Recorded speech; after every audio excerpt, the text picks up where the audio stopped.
Ogi nekenčiau tinklinio marketingo. Tikrąja to žodžio prasme. Kai man kažkas pasakydavo tinklinis marketingas, prisijung, dirbsim kartu, kažką pasieksim, galvodavau, eikit jūs. Bet atsitiko gyvenimas ir arba niekada nesakyk niekada. Ir į šią industriją aš papuoliau visiškai per klaidą, ieškodama saugaus skalbiklio savo mažyliai. Ir nuo to karto išėjus į dekretą čia ir likau.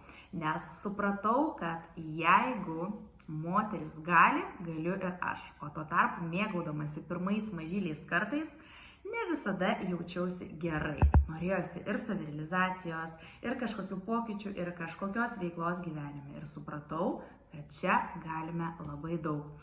Ir šiai dienai aš esu dėkinga, kad būtent esu Čiogan kompanijos dalimi, nes čia atradau ne tik kokybiškus itališkus produktus, kuriuos vartoju kiekvieną dieną, bet daug daugiau.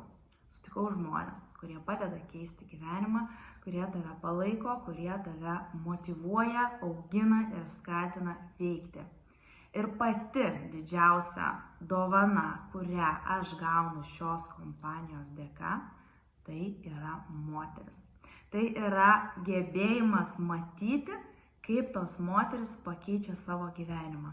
Ir patikėkit manim, kiek teko išgirsti istorijų, kurios ir pradžiugina, ir sugraudina, paliečia iki pat širdies gelmių, kai moteris išeina iš depresijos, kai moteris pagaliau patiki savim, kai jai nebereikia leidimo mylėti save, kai jis suvokia, kad yra kur kas daugiau nei yra.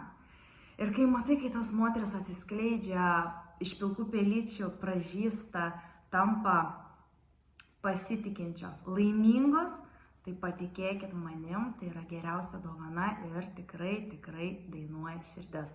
Jeigu tu esi viena iš tokių moterų, kuri irgi nori į savo gyvenimą įsileisti tuos pokyčius ir suprasti, kad moteris gali daug daugiau, tai susisiek su manimi ir aš tau papasakosiu, kaip šios kompanijos dėka tu gali auginti sparnus.